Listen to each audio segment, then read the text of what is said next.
आप लड़ लो भाजपा के लिए, आरजेडी के लिए, आप लड़ लो तेजस्वी यादव सम्राट चौधरी के लिए, आप लड़ लो नरेंद्र मोदी लालू यादव के लिए, लेकिन ये लोग एक हैं और इस बात को आपको समझना पड़ेगा। इस बात को इस तरीके से आपको समझना पड़ेगा कि भाई साहब ये लोग इस तरीके से माहौल बनाते हैं कि आपको लगता है कि भाई एक दूसरे के कितने बड़े दुश्मन हैं, लेकिन तस्वीरें जो बाहर आती है वो तो ये बताती है कि इन लोगों में दोस्ती भी अच्छा है। बस इन लोगों की वजह से हमारी आपसी दोस्ती, हमारी आपसी एकता जो है वो जरूर खराब हो रही है। और ऐसी ही तस्वीरें कुछ बाहर आ रही है जिसे देखने के बाद आपको ताज्जुब होना चाहिए और एक बार आपको इस बात के ऊपर विचार करना चाहिए कि क्या कहीं आप गहन राजनीति के शिकार तो नहीं है। जब आप किसी के धर्म को या फिर किसी एक पार्टी को या फिर किसी एक नेता को सपोर्ट करने में उतर जा रहे हैं किसी एक नेता के कहने के ऊपर, तो समझिए जरा कि क्या ये सब कुछ एक धर्म की राजनीति, एक जाति की राजनीति, एक पार्टी की राजनीति तो नहीं है। और इसके शिकार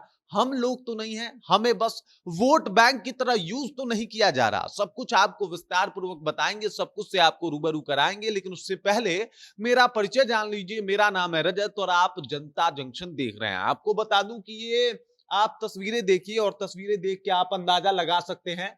ये हैं विजय सिन्हा जो कि बिहार के उप मुख्यमंत्री हैं और भाजपा के नेता हैं। ये हैं तेजस्वी यादव और देखिए किस तरीके से दोनों एक दूसरे का हाथ पकड़े हुए हैं, दोनों एक दूसरे से बातचीत कर रहे हैं। दरअसल अब इस सीन को भी मैं आपको थोड़ा सा और समझा देता हूं। आपको बता दूं कि विजय सिन्हा के बेटे का एंगेजमेंट था और इस एंगेजमेंट में बड़े बड़े नेता आए थे, भाई मोदी जी भी पहुंचे थे।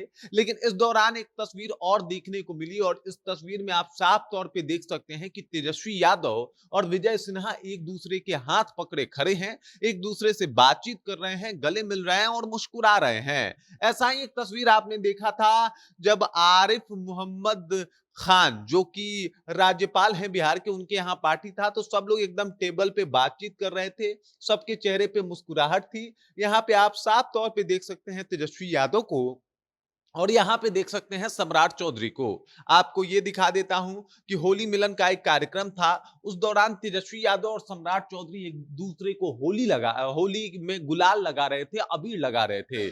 और ये सारी तस्वीरें बता रही हैं कि भाई साहब आप भले किसी एक राजनीति पार्टी के हो चुके होंगे, लेकिन इन लोगों को फर्क नहीं पड़ता। अगर आप एक राजनीति पार्टी के हो गए हैं तो इसका मतलब ही है कि आप जो है एकदम से किसी के सपोर्ट में उतर गए हैं जो कि बस उनके वोट बैंक की राजनीति का एक हिस्सा है। आप उनके खास नहीं है या फिर आप उनके कोई बड़का समर्थक नहीं है। आप सोचिए, एक बार विचार कीजिए कि 5 साल के बाद इलेक्शन क्यों होता है। इलेक्शन होने के पीछे का कारण है कि अगर 5 साल तक किसी पार्टी का कार्यकाल आपको पसंद नहीं आया तो उसे तुरंत जो है वो बदल दीजिए, फिर आप उसकी विचारधारा को एकदम से खंडित कीजिए और कह दीजिए कि भाई तुम गलत हो, चाहे वो कोई भी नेता हो।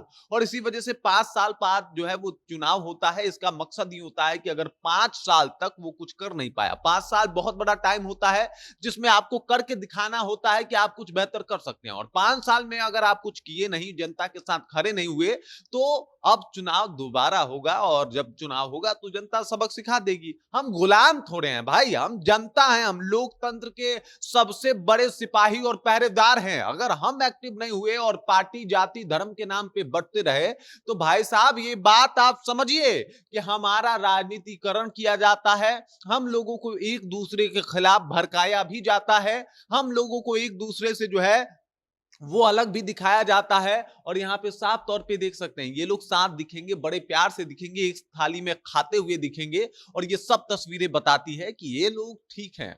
बस हमारे अंदर नफरती घोल घोल दिया जाता है कि हम भाजपा वाले हैं तो हम आरजेडी वाले हैं, लड़ो फिर एक दूसरे से लड़ो, एक दूसरे के खिलाफ खड़े हो जाओ। अजीब है ना, जनता जनता को जनता के खिलाफ खड़े करके ये लोग राजनीति में आ जा रहे हैं और जनता जनता का साथ नहीं दे रही है। इससे बड़ा राजनीति पूर्ण दुर्भाग्य ना बिहार के लिए कुछ हो सकता है और ना ही भारत के लिए कुछ हो सकता है। किसी ने क्या खूब कहा था कि भाई साहब विरोध करने के लिए कलेजे की आवश्यकता होती है, वरना चाटने के लिए तो जीभ ही काफी है। मतलब अगर आप अपने पार्टी में भी कमी देखें तो उसका विरोध करें, वरना अगर चाटना है तो चाटिए। ये लोग इसी तरीके की राजनीति करते आए हैं, हर बार साथ दिखते हैं लेकिन आपको अलग करके रखें। आखिर क्यों आपका पड़ोसी से आपका नहीं बन रहा? क्योंकि वो दूसरे कास्ट से आता है या फिर वो दूसरे पार्टी का समर्थन करता है? क्या फर्क पड़ता है? वोट जिसको देना हो दे देना, लेकिन एक साथ रहो, एकजुट होके रहो और अपने मुद्दे के लिए हमेशा खड़ा रहो। अगर कोई मुद्दा पीएमसीएच में हो तो उसे भाजपा और आरजेडी की दृष्टि से मत देखो, चाहे वो मनीष कश्यप के साथ हो या फिर किसी एक दलित बच्ची के साथ। वहां पे जिस तरीके का सिनेरियो है वहां पे सबको एक साथ खड़ा होना चाहिए। या फिर कोई मुद्दा हो, मामला हो, सड़क का हो, तो फर्क नहीं पड़ता सरकार किसकी है। सड़क खराब है तो सड़क का विरोध होगा और उस वक्त जो सरकार होगी उसका विरोध होगा, चाहे किसी की भी सरकार हो। लेकिन हाँ, एक दूसरे से जो है आप लोग दूरियां बनाना बंद करो, एक साथ खड़े हो जाओ, बहुत जरूरी है। वरना ये छोटे छोटे टुकड़ों में जो बट गए हैं, एक दिन स्कूल में भी ताला पड़ जाएगा।